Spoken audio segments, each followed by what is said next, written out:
మీరు నా మొట్టమొదటి క్వశ్చన్ యాక్చువల్గా సమాధానం చెప్పలేదు, కానీ ప్రశ్న మీరే అందించారు నాకు. ఇప్పుడు మీరు తెలుగు సినిమా పాటలకి ఒక రకంగా ఇప్పుడున్న పరిస్థితుల్లో చిరునామా అయినటువంటి సీతారామ శాస్త్రి గారు తెలుగు సినిమాలకి పాటే అక్కర్లేదనుకుంటే, అసలు ఈ భావన ఎప్పుడు వచ్చింది మీకు? మీరు పాటలు మొదలెట్టిన తర్వాత వచ్చిందా, ముందే ఉందా? ఒకవేళ మొదలెట్టిన సినిమాల్లో పాటలు రాయడం తర్వాత మొదలెట్టి ఉంటే ఆ తర్వాత మీ ఆలోచన విధానంలో ఏమైనా మార్పు వచ్చిందా? అసలు తెలుగు సినిమా పాటకి ఎంతవరకు పాట అవసరం సినిమాలకి? చాలా మంచి ప్రశ్న. ఒక టీవీ కార్యక్రమంలో విశ్వనాథ శాస్త్రీయం అని ఒక టీవీ కార్యక్రమంలో కళాతపస్వి, నన్ను సినిమా రంగానికి పాటల రచయితగా పరిచయం చేసి నాకు కొత్త జన్మనిచ్చిన వ్యక్తి ఆయన. నేను విశ్వనాథ శాస్త్రీయం అనే పేరుతో మాట్లాడుతున్నప్పుడు ఆయన అన్న మొట్టమొదటి వాక్యం, సినిమాకి పాట అవసరం లేదు. నేను అన్నాను, డైరెక్టర్ గారు చాలా కరెక్ట్గా చెప్పారు, సినిమాకి పాట అక్కర్లేదు. ఎవరి సినిమాల్లో పాటల కోసం అయితే సినిమాకి వెళ్తారో అటువంటి విశ్వనాథ్ గారు, ఎవరైతే పాటను తన వృత్తిగాను భుక్తిగాను మార్చుకుని బతుకుతున్నాడు అటువంటి సీతారామ శాస్త్రి, వీళ్ళిద్దరూ సినిమాలో పాట అనవసరం అని చెప్పడం వెనకాల ఈ ఆలోచనకి బీజం చాలా చిన్నప్పటి నుంచి ఉంది. సినిమాలో పాట ఏమిటి అనే ఆలోచన నుంచి తర్వాత నేను సినిమాకి రంగానికి రావడానికి దాదాపు 15 సంవత్సరాల ముందు నుంచి సాహితీ వ్యవసాయం చేస్తూ వచ్చాను. అక్కడ నేను రాసే ప్రక్రియ అది పాట అంటారని కూడా తెలియదు నాకు. ఛందస్సులో పద్యం రాయలేపటం ఒకటి, 2 వచన కవితగా చెబితే అవి మేధకి తప్ప హృదయానికి తాకదు. పసిపిల్లవాడి దగ్గర నుంచి శిశుర్వేత్తి పశుర్వేత్తి వేత్తి గానరసం పణి కోవేత్తి కవితాతత్వం శివో జానాతి జానవ అన్నది పూర్తి శ్లోకం. తర్వాత దీని అర్థం చెప్పుకుందాం. ఏదైనా పసిపిల్లలు కూడా ఒక లయాత్మకమైన నాదబద్ధమైన స్పందన వింటే హాయిగా చక్కగా నిద్రవుతారు. సో ముందర చెప్పింది హృదయానికి వెళ్ళి అది హృదయస్థం అయిన తర్వాత అక్కడి నుంచి పైకి ప్రయాణించి అందులో ఏముందని ఆలోచించడానికి అవకాశం ఉంటుంది. కాబట్టి అదిగాక నాకేదో గాయకుడిని అనేటువంటి ఒక విచిత్రమైన భ్రమలో చాలా కాలం ఉన్నాను చిన్నప్పుడు. మీరు ఇప్పుడు కూడా చాలా బాగా పాడతారు. అదే ఆ భ్రమలోంచి నేను బయటకు వచ్చాను, జనాలు రాలేకపోవచ్చు కదా. ఆ భ్రమలో ఉన్న కాలంలో పాడుకుంటుంటే ఒకసారి ఒక మంచి ముహూర్తంలో ఘంటసాల గారు రేడియోలో నుంచి నాకు జ్ఞానోదయం కలిగించారు. ఏదో పాట పాడుతూ ముక్కోటి దేవతలు ఒకటైనారు అని పాడుతుంటే సులభంగానే ఉన్నట్టుంది, పాడదామని ట్రై చేస్తే ఏమాత్రం గొంతు సహకరించట్లేదు. ఆయన రకరకాలుగా మెలికలు తిరిగిపోతూ గమకాలు తిప్పేస్తుంటే ఓహో మనకు పాట రాదన్నమాట అన్న విషయం అర్థమయ్యి, కానీ పాట పట్ల ఉండే మక్కువ పోక పాడుకోవడానికి చేస్తూ అప్పుడు నాకు చిన్న తుంటర ఐడియా, చాలా చిన్ననాడు వయసు. ఆ పాట ఏదో నేనే నా సొంత బాణీలో అనుకుంటే దానికి పోలిక ఉండదు కదా. ఘంటసాల గారు పాడినట్టు పాడాడా లేదా, రఫీ పాడినట్టు పాడాడా లేదా, బాలుగారు పాడినట్టు పాడాడా లేదా అని ఎవరు అనరు. నేను ఏం పాడితే అదే పాట. అందుకని నాకు నేనే ఏదో తోచినటువంటి పని ఏదో అనుకుని దానికి ఎంతకాలం తనానా అంటామని చెప్పి ఏవో మాటలు వేయటం మొదలుపెట్టి, సో నేను పాటలు రాస్తున్నానని కానీ రాయటం నాకు ప్రక్రియ ఉందని కానీ కూడా తెలియదు నాకు. ఆ విధంగా పాటలు రాస్తున్న ఒక దశలో మా తమ్ముడు అన్నయ్య ఈ కవిత్వం చాలా బాగుంది, ఓహో దాని కవిత్వం అంటారా అని కూడా అనుకుని, అప్పట్లో నాకుండే ఆలోచన ఏంటంటే చిన్నప్పుడు అందరికీ కూడా నాకే కాదు దాదాపు బాల్యం అంటే ఏంటో ఈ తరానికి తెలియదు. బాల్యం అంటే ఏమిటో తెలిసిన వాళ్ళకి చాలామంది తెలుస్తుంది. ఆ రేడియోలో ఎవరు కూర్చుని పాడుతున్నారు అని ఒకటో సందేహం. రెండో సందేహం, తెర మీద ఎన్టీ రామారావు నాగేశ్వరరావు పాడుతుంటే ఘంటసాల సుశీల అని చెప్తారేమిటి అని ఇంకో సందేహం. ఇలాంటి సందేహాల తాలూకు అమాయకత్వపు బాల్యం ఈ కాలంలో లేదు. ఎందుకంటే వాళ్ళు పట్టలోనే టెక్నాలజీ నేర్చుకుని పుడుతున్నారు కాబట్టి ఆ గోళం లేదు. సో ఇప్పుడు పాట పాడుకోవడం ఏమిటి, ఎందుకు పాడుకుంటారు అనే ఆలోచన క్రమంగా కలుగుతొచ్చి నేను ఆ పాట పాడడం అనే విధానాన్ని, రాయటం అనే విధానాన్ని కూడా నా ఆలోచనల్ని, జీవితాన్ని నేను చూసే దృక్పథాన్ని, దృగ్విషయాన్ని ఎలా పరిశీలిస్తాను, వాటన్నిటినీ అందులో మౌలికంగా ప్రశ్నలు వేసుకోవటం, వాటిని వస్తువులుగా తీసుకుని పాటలు అలా రాసేవాడిని. అందుకని సాధారణంగా డ్యూయెట్ రాయవలసిన అవసరము, ఒక సోకాళ్ళు లలిత గీతం రాయవలసిన అవసరం నాకు అప్పుడు కనిపించలేదు. 15 ఏళ్ల పాటు పాటలు రాస్తున్నా. సాధారణంగా దుఃఖం గురించి పాట రాసేప్పుడు అసలు దుఃఖం అంటే ఏమిటి అని ఒక ప్రశ్న వచ్చేది. దాని మీద పాట రాసేవాడిని. అలాగే ఆ పంచభూతాలు మనం ఉన్న వస్తువులన్నీ ఏమిటి, పంచభూతాలు పంచేంద్రియాలు, వీటి మీద దాన్ని ఫిలాసఫీ అని కొందరు అన్నారు, చాదస్తం అని కొందరు అన్నారు, పిచ్చి అని కొందరు అన్నారు, వాట్ ఎవర్ ఇట్ ఈస్. మొత్తానికి పాట రాయగలను అనేటువంటి స్థితి వ్యాపించిన తర్వాత అనుకోని విధంగా నేను సినిమాల్లో పాటలు రాయటానికి పరమేశ్వర సంకల్పం, విశ్వనాథ్ గారి ద్వారా పాటలు రాయడానికి వచ్చాను. నా అదృష్టం బాగుండి నేను రాయవలసిన మొదటి పాట, నేను సినిమాలో రావడానికి వ్యతిరేకిని. ఎందుకంటే సినిమాలో పాటలు నేను ఇప్పుడు ఎక్కువగా వినలేదు అంత మునుపు. ఏదైనా పాట నా చెవిని ఆకట్టుకొని నా మనసును ఆకట్టుకోవాలంటే అందులో ఏదో ఒక అర్థం ఉండాలి, ఒక సౌందర్యం ఉండాలి, ఒక కవిత ఆత్మ ఉండాలి. కవితాత్మ అని పెద్ద మాట మాట్లాడడం అంటే కవిత్వానికి మామూలు మాటకి ఒకటే తేడా. మామూలు మాట మనం ఏమందలుచుకున్నామో అదే దాని అర్థం. కవిత్వంలో పరిభాష మనం అనలేకపోయిన దాన్ని అనడానికి చేసే ప్రయత్నాన్ని కవిత్వం అంటాం. ఒక ముక్కలో చెప్పుకోవాలనుకుంటే నేను ఏదో చెప్పాలనుకుంటున్నాను, ఏదో టీ తాగాను, బాగుంది, తీగా ఉందంటే ఎలా తెలుస్తుంది అవసరం వాళ్ళకి? నాకు ఏమనిపించింది అది చెప్పలేను నేను. దానికి నేను ఆ టీ తాగుతుంటే ఆ పగలు కక్కుతున్న వాహ్ తాజ్ అలాంటి ఏవో కొన్ని మాటలు అనడం మూలాన నా ఎక్స్ప్రెషన్ కానీ నా మాటలు కానీ అవి విన్న వాళ్ళకి దాదాపు నాకు కలిగినటువంటి అనుభూతి కలిగితే అది నేను కవిత్వంలో ఎక్స్ప్రెస్ చేసినట్టు అని మామూలు పరిభాషలో సింపుల్గా చెప్పుకున్నాను. సో అలా కవిత్వానికి అలవాటు పడ్డ నేను ఈ విచిత్రమైనటువంటి ఈ ప్రేమ గీతాలు అవి వాటి పట్ల నాకు పెద్ద ఆసక్తి లేదు. వినటానికి శ్రావ్యంగా ఉండేవి, కానీ నాకు అనడానికి అందులో అంటే ఏమి గమ్మత్ ఏమో అనిపించేది కాదు.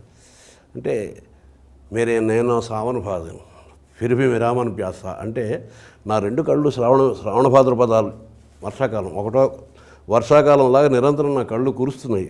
ఫిరిపి విరామన్ ప్యాస అయినా నా మనసు దాహంతోనే ఉంది. ఇలాంటి అర్థాలు ఉండేటువంటి కొన్ని హిందీ పాటలు, ఉర్దూ పాటలు అవి నేను ఎంజాయ్ చేసి అవే పాడుకుంటూ ఉండేవాడిని. అలాంటి వాడిని నాకు పాట రాయవలసిన తప్పని పరిస్థితి ఒకటి క్రియేట్ అయింది. వచ్చిన తర్వాత విశ్వనాథ్ గారు నాకు అవకాశం కూడా అలాగే ఇస్తూ, మీకు సినిమా పాట అంటే ఏమిటో తెలియదు, పల్లవి అంటే ఏమిటో తెలియదు, చరణం అంటే ఏమిటో తెలియదు, ట్యూన్ అంటే ఏమిటో తెలియదు, కాబట్టి ఈ రెస్ట్రిక్షన్స్ ఏమీ లేకుండా ఈ సినిమా కథలో ఒక గుడ్డివాడు బిచ్చగాడు అయినటువంటి ఒక సహజ ప్రతిభాశాలి, జన్మతః ప్రతిభాశాలి వేణువు మీద సంగీతాన్ని ఏ విధంగా పలికిస్తాడు, శాస్త్రం ఉందా కళ ఉందా అనే ప్రశ్నలాగా కళను శాస్త్రం అనుసరిస్తుంది కానీ శాస్త్రాన్ని కళ అనుసరించదు. సో అతను ఎంత ప్రతిభావంతుడంటే అతను ఏదైనా విని ఒక అనుభూతి కలిగే ఋతువు కానీ, సీజన్ కానీ, రీజన్ కానీ, ఏదో ఒకటి రీజియన్ కానీ ఏదైనా వచ్చినప్పుడు అతను వాయించేది సరిగ్గా మన శాస్త్రంలో ఏదైతే చెప్పబడిందో ఆ రాగంలోనూ ఆ పద్ధతిలోనూ ఉండడం తటస్థిస్తుంది. అంత ప్రతిభావంతుడు అతను. అంటే అతను పొద్దున్న సూర్యోదయం అయ్యేటప్పుడు అతను వాయిస్తుంటే అది తప్పనిసరిగా భూపాలంలో వెళ్ళిపోతుంది ఆటోమేటిక్గా, మనం చెప్పక్కర్ లేకుండా. ఏ సాయంకాలం 7 గంటలకు ఏదో రాగం వాయిస్తుంటే అది కన్ను లేకపోయినా ఆ శరీరానికి ఆ వాతావరణం, దాని స్పర్శ, గాలి, వెన్నెల, ఈ సోకటి ఇవన్నిటి ఆటోమేటిక్గా అది హిందోళం అయి ఉంటుంది. అంతటి ప్రతిభావంతుడైన వాడు ఏదో పాట వాయిస్తున్నాడు. కూర్చున్న వాళ్ళకి ఒక ఆనందంతో పాటు ఆశ్చర్యం కలిగింది. ఎంత గొప్పగా ఉంది ఇతను వాయిస్తున్నది, ఏ పాటకు వాయిస్తున్నాడు అన్నాడు అనుకుంటున్నారు వాళ్ళు. అతను డెఫినెట్గా అతని పాట అయ్యి ఉండక్కర్లేదు, అతనికి విద్యాగంధం లేదు, గుడ్డివాడు, మామూలు బిచ్చగాడు కాబట్టి. కనుక అప్పుడు నేను అక్కడ క్యారెక్టర్ అడిగిస్తాను ప్రేక్షకుల తరగతి ప్రాతినిధ్యాన్ని, ఏం పాట ఇది అని. అతను ఏదో చెబుతాడు, అంత బాగుంది కాబట్టి సహజంగా దాన్ని అనుసరించుకుంటూ ఈ బాణి బాగా వాయిస్తున్నాడు అని అనిపించేలాగా ఏదో రాయండి. మీరు ఏ భాష వాడినా పర్వాలేదు, ఎంత కఠినమైన భాష వాడినా పర్వాలేదు, ఎలాంటి భావాన్ని వాడినా పర్వాలేదు. ఈ సందర్భంలో అయితే సాధారణంగా ఏ త్యాగరాజ స్వామి కీర్తన ఏదో పెట్టేవచ్చు, కానీ రాయించాలని కోరిక పుట్టింది, అది మీ చేత రాయించాలని కోరిక పుట్టింది. అది సాక్షాత్తు పరమేశ్వరుడు ఇచ్చిన వరం, విశ్వనాథుడు తీసుకొచ్చిన వరం. సినిమా అంటే ఏమిటో తెలియదు, సినిమా పాట అంటే ఏమిటో తెలియదు, కొలతలు అంటే ఏమిటో తెలియదు, పల్లవి అంటే ఏమిటో తెలియదు, లెంగ్త్లు అంటే ఏమిటో తెలియదు, ట్యూన్ అంటే ఏంటో తెలియదు, ఏమీ తెలియని నాకు అవి ఏవి అక్కర్లేకుండా నువ్వేమనుకున్నావో అది రాయమని ఇవ్వడం అనేది వరం కాకపోతే ఇంకేంటి. ఆయన క్లుప్తంగా కథ చెప్పినప్పుడు ఆ కథ మొత్తం నడుస్తున్నది సహజ సిద్ధంగా ప్రకృతిలో ఉన్నటువంటి నాదం, మనలో ఉన్నటువంటి అంతర్లీనంగా ప్రాణ చైతన్యంలో ఉన్న నాదం, సృష్టి అంతా నాదంలోంచి పుట్టింది అనేటువంటి వేదవచనం ఇవన్నీ నా మనసులో కదిలి నాదం చుట్టూ ఒకప్పుడు నేను రాసుకున్న నాదోపాసన అనే దీర్ఘ కవిత తాలూకు సారాంశాన్ని దృష్టిలోకి తెచ్చుకొని విరించినే విరచించింది నేను పాట రాయడం తటస్థించింది. ఆ తర్వాత ఆ పాట అదో కొత్తగా ఉందో గొప్పగా ఉందో అది వేరే విషయం. మొత్తానికి ఒక సెన్సేషన్ అయితే క్రియేట్ చేసింది. దాని తర్వాత అనేక మంది వచ్చి అచ్చంగా విరించినేలాగా రాయండి, నేను విరించినేలాగా రాయాలనేటువంటి వ్రతం పట్టుకు రాయలేను, నేను అలాగే రాయగలను కాబట్టి అలాగే రాశాను. ఆ తర్వాత వీళ్ళందరూ యుగళ గీతాలని ఉంటుంది ఒక విచిత్రమైన ప్రక్రియ. దానికి మిగిలిన వాటికి కూడా ఆ లెవెల్లోనే రాయండి అంటే నేను ఆ లెవెల్లో ఏదో రాయడం మొదలెట్టిన తర్వాత వాళ్ళకి నమస్కారం పెట్టి వెళ్ళండి మహాశయం దండం పెట్టి పంపించేస్తుండేవారు. నేను బాగా రాశాను, వీళ్ళు నన్ను ఎందుకు పంపించేస్తున్నారు అని అనుకునే సందర్భాలు కూడా ఉన్నాయి. సినిమా జీవితం లాంటిది. జీవితం ప్రమాదాలకి 2 సార్లు అవకాశం ఇవ్వదు, యాక్సిడెంట్లకి 2 సార్లు అవకాశం ఇవ్వదు. ఒకసారి యాక్సిడెంట్ నుంచి తప్పుకుంటే రెండోసారి జాగ్రత్త పడాలి, రెండోసారి యాక్సిడెంట్ ఇచ్చి అందులోంచి కూడా బయటపడడం కష్టం. సినిమా రంగం కూడా ఒకటే ఛాన్స్ ఇస్తుంది, 2 ఛాన్సులు ఇవ్వదు. నాకు ఆ ఒక ఛాన్సు విశ్వనాథ్ గారు ఇచ్చిన తర్వాత దాన్ని వినియోగించుకున్న తర్వాత రెండో ఛాన్స్ వచ్చినప్పటి నుంచి దాదాపు 10 ఛాన్సులు నాకు మిస్ అయినాయి. సినిమా రంగం 10 ఛాన్సులు ఇచ్చింది. ఎందుకంటే నేను అంత చాదస్తులతో పాట రాస్తూ ఉంటే ఈ పాట రాసిన కవిని మనం ఏమంటాం లేరు భక్తి గౌరవాలు రెండు ఇలా రాస్తున్నాడు ఏమిటి, వీడికి ఎక్కడో తుప్పల్లో దొల్లుతూ పాడుకునే పాటలు ఇట్లా రాస్తున్నాడు ఏమిటి, కాల కిరాత కరాళ కృపాణ కృపాణపు వేటుకు రాలి ఓ మాలి అంటే ఇలా రాస్తుంటే వాళ్ళందరూ భయపడిపోయి నమస్కారం పెట్టి పంపించేస్తూ ఉండేవారు. నాకు తెలిసిన నా స్నేహితుడు అతను మేము ముందరే అనుకున్నాను లేను అక్కడ ఒకరోజు కూడా ఉండలేవని. ఈ లోపల అనుకోకుండా ఆ గ్యాపుల్లో నుంచే యోగి వేమన, జనరంజని, విశ్వామిత్ర లాంటి పౌరాణికాలు, చారిత్రకాలు, ఆ భాషావసరమైన పాటలు రావడాలు, అవి నేను రాయటాలు అలా అలా అలా అలా నేను ఎదుర్కోవడం జరిగింది. ఈ నేపథ్యం అంతా ఎందుకు చెప్తున్నానంటే పాటని నా అభిరుచి ప్రకారం లేదా నా అభిరుచి అన్నది నా పరిమితి కూడా. కేవలం అభిరుచి అదొక ఆదర్శం ఇలాగే ఉండాలి, ఇంకొకలా రాయకూడదు నియమం కాదు. ఇంకొకలా రాయగలగడం వస్తే 10 ఛాన్సులు పోగొట్టుకునేవాడిని కాదు. సినిమా పాటలు రాయటం కోసమే వెళ్ళిన వాడిని ఇంకోలా రాయడం వస్తే అలా ఇంకోలా కూడా రాసి మెప్పించేవాడినేమో. సో మొత్తానికి ఒక 7-8 సినిమాలు అయిన తర్వాత లేడీస్ టైలర్నో మరోటనో దొంగమొగుడనో ఇలాంటివో సినిమాలు వచ్చి శివ అని ఇలా సినిమాలు వచ్చిన తర్వాత ఆ పాత్రలు మెల్లిగా నేను కొంచెం నేర్చుకున్నాను. అంటే ఉద్యోగం ఇచ్చి ఉద్యోగం నేర్పుతూ జీతాలు ఇవ్వడం ఎక్కడ ఉండదు, నాకు మాత్రం జరిగింది. సినిమా రంగం నాకు ఛాన్స్ ఇచ్చి నేను ఫెయిల్ అవుతున్న కొద్దీ కూడా మళ్ళీ హక్కుని చేర్చుకుని నన్ను అక్కడి నుంచి వెళ్ళిపోకుండా అట్టే పెట్టి మెల్లిగా ఇది ఇలా నేర్చుకో, పాట అంటే ఇది, సినిమా అంటే ఇలా ఉంటుంది, సినిమాలో డ్యూయెట్లు అని కొన్ని ఉంటాయి, కొన్ని విచిత్రమైన విషయాలు ఉంటాయి, అది నువ్వు అనుకునే భావాలతో సరిపోదు, దానికి బాణీలను ఉంటాయి, అది పాడేవాళ్ళు అంటూ ఉంటారు, అక్కడతో కూడా ఆగదు, దాన్ని సినిమాగా చూపిస్తారు, చూడాలి కూడా, పాట వినడంతో సరిపోదు, విన్న తర్వాత చూడాలి కూడా, ఆ చూడడం కూడా ఒకళ్ళిద్దరు పాడితే అసలు చూడడం కాదు, వాళ్ళు వెనకాల ఎవరెవరో ఎందుకో ఆడుతుంటారు, అది కూడా చూడాలి మనం. ఇవన్నీ చూస్తూ అసలు కథలో అది ఎందుకు కూడా పాడుతున్నారో, వాళ్ళు ఎందుకు అలా వెనకాల డ్యాన్స్ చేస్తున్నారో తెలియని అయోమయం కూడా ఉంటుంది. ఇవన్నిటితో పాటు సినిమా దృష్టిలో పెట్టుకుని రాయాలి అని సినిమా పరిశ్రమ నేర్పింది. నేర్పిన తర్వాత అప్పటికి నాకు రాయగలగడం రాయలేకపోవడం అనే పరిమితులు అలాగా ఉన్నాయి. కాబట్టి వీటన్నిటినీ అష్టావధానంలో నిషిద్ధాక్షరి అంతే ఇట్లాంటి నిబంధనలు ఎలా ఉంటాయో ఆ నిబంధనలుగా భావించుకుని పాటలు రాయటం మొదలు పెడుతున్నప్పుడు నా చిన్నప్పటి ప్రశ్న నాతో పాటు ప్రయాణం చేసుకుంటూ వచ్చింది. ఇంతకీ మీ దృష్టిలో పాట అవసరమా? పాట ఎందుకు రాయాలి? సడన్గా ఈ ప్రశ్నని ఆలోచిస్తే ఏళ్ల తరబడి పాట అన్నది ఎప్పుడు పుట్టిందంటే పాట మనిషితో పాటే పుట్టింది. సో కళలన్నీ మనిషితో పాటే పుట్టి, కళలన్నవి జీవన ప్రక్రియలో పరిణామాల్లో ఉత్కృష్టమైనటువంటి మానవ జన్మ. ఆ మానవ జన్మ వికాస దశలో కళలు ఎంతగా వృద్ధి చెందితే మనిషి జీవితం మానసికమైనటువంటి భావుకమైనటువంటి వికాసం అంత ఎక్కువగా జరుగుతుంది అని అర్థం. ఏదో ఆటవికుడిగా ఉన్నప్పుడు మెరుపుని చూసి ఉరుముని చూసి గాలిని చూసి పక్షి కోతలను చూసి ధోనిని చూసి బొమ్మలు గీసి బొగ్గులతో బొమ్మలు గీసి ఇలా ఇట్లా ఇట్లా ఇట్లా మొదలైన మనిషి క్రమక్రమంగా సామాజికుడిగా ఎదుగుతూ నాగరికుడిగా ఎదుగుతూ అదే సమయంలో కళలను కూడా ఎంచుకుంటూ పోయి క్రమంగా సంగీతం కూడా శాస్త్రీయ సంగీతంలో రూపంలోకి వెళ్ళి మనం హిందీలో అంటే మనం సామాజిక వర్గమనాన్ని వాడేస్తే మనకు అర్థమైపోతుంది సినిమాలో. కానీ అదే నేను సంగీత కచేరీలో నువ్వు హిందీలో పాడు అంటే నువ్వేం పాడుతున్నావు మాకు అర్థం కాదు. ఎందుకంటే ఆ ప్రాథమిక స్థాయి నుంచి శాస్త్రీయ సంగీతానికి వెళ్ళిపోయింది. సరే, పాట అయితే మనిషి జీవితంతో పుట్టింది, మనిషి జీవితంతో పెనవేసుకుని ఉంది. పుట్టినందుకు ఒక పాట, తర్వాత మంగళహారతులు, పెళ్లి పాటలు, ఇలా రకరకాల పాటలు, ఏదో వేడుకలు, సరదాలు, సంబరాలు, విచారాలు. పాట అనేది జీవితం లేకుండా ఉండదు. అయితే సినిమా అంటే జీవితాలకు యథార్థ స్వరూపం కాదు. సినిమా అనేది జీవితం తాలూకు నాటకీయతకి ఒక రూపం. 100 ఏళ్ల జీవితం 100 ఏళ్ల పాటు తీరవరు. 100 ఏళ్ల జీవితాన్ని 2.5 గంటలకు కుదించి దాంట్లో కావాల్సినటువంటి నాటకీయతను అట్టపెట్టి కథగా తీస్తారు. కథ జరుగుతున్నప్పుడు మధ్యలో పాట పాడుకోవడం ఏంటి? ఎవరికైనా దుఃఖం వస్తే ఏడుస్తాడు, కానీ ఏడుస్తూ పాట పాడుకోవడం ఏంటి? వాడైనా పాడతాడు, వాడి తరఫున ఇంకొకళ్ళైనా పాడతారు ఏడుస్తూ. ఇది ఏదో కృతకంగా ఉంది అని అనిపించి, అది కాకుండా ముఖ్యంగా రాస్తున్న క్రమంలో పాట ఎవరు ఎందుకు అనుకోలేదు అన్న ప్రశ్న వచ్చింది. ఎవరు ఎందుకని నేను అనుకోవడం కాదు, ఎవరు ఎందుకు అనుకోలే. సినిమాలో పాటలు పెడుతున్న వాళ్ళందరికీ పాట ఎందుకు పెడుతున్నారో తెలుసా?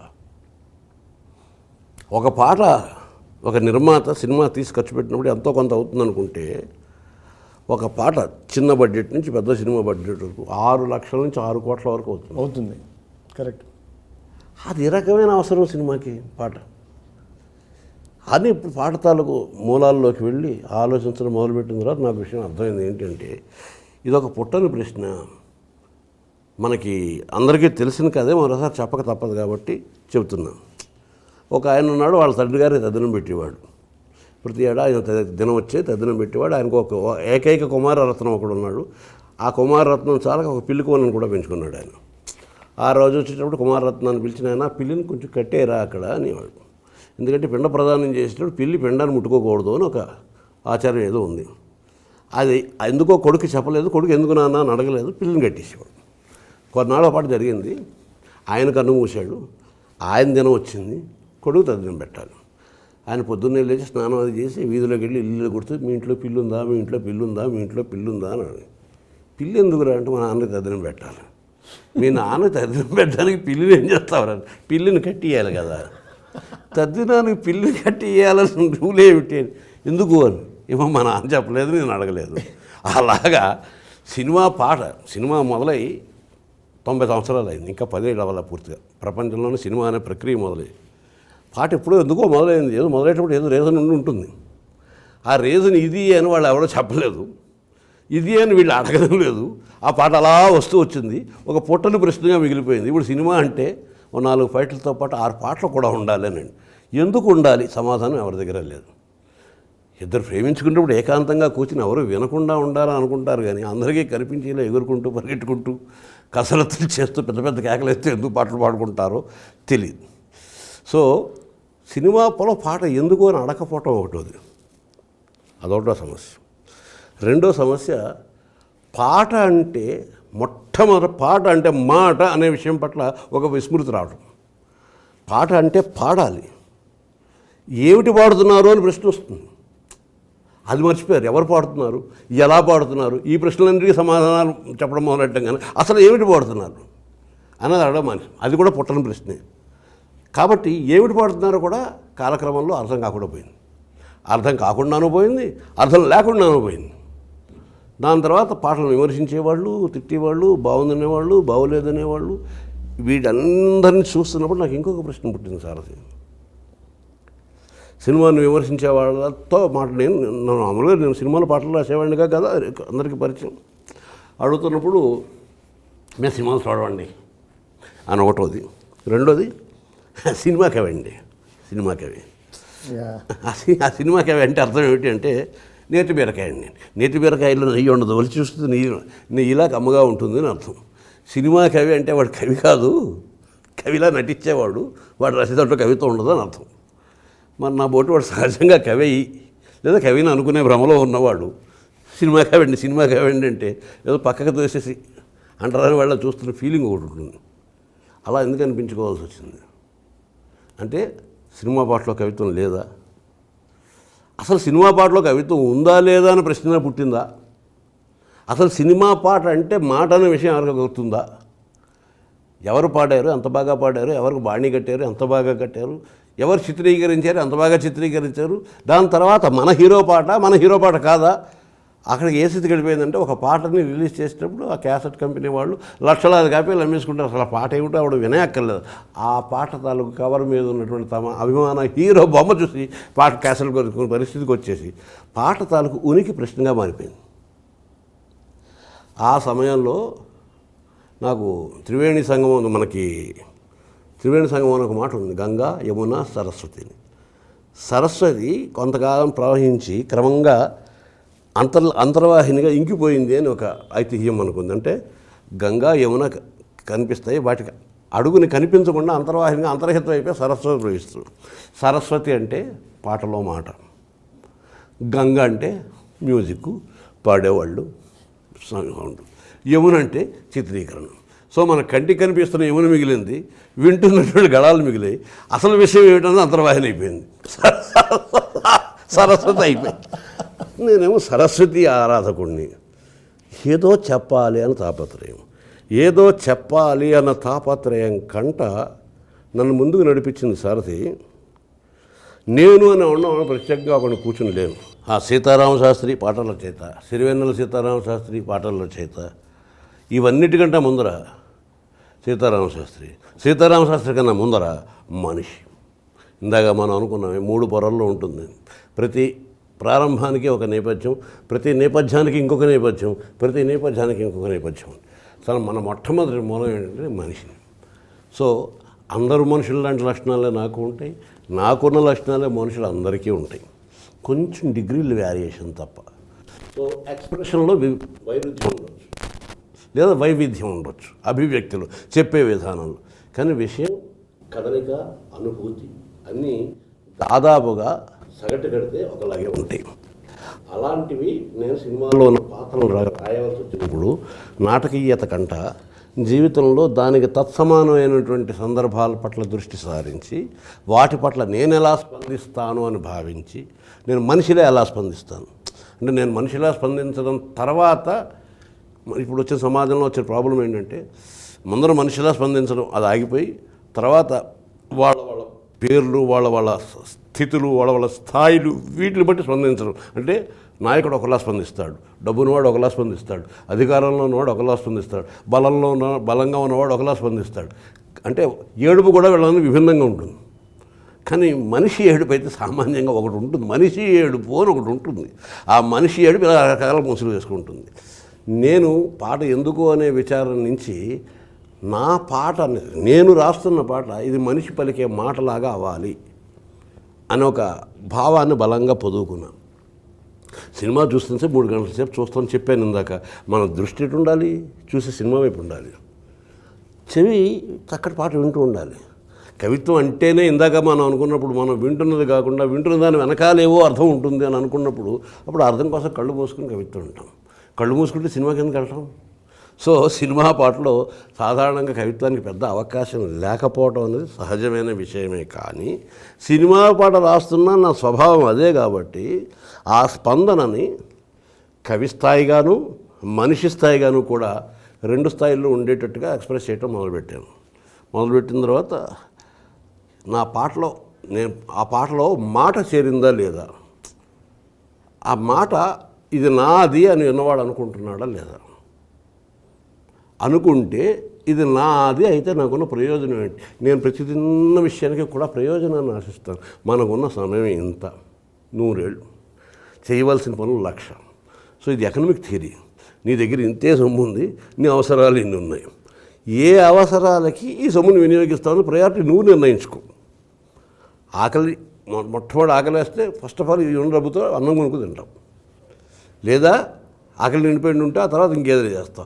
అన్ని అవసరాలు తీరిపోయాను కూడా దానం చేస్తాం.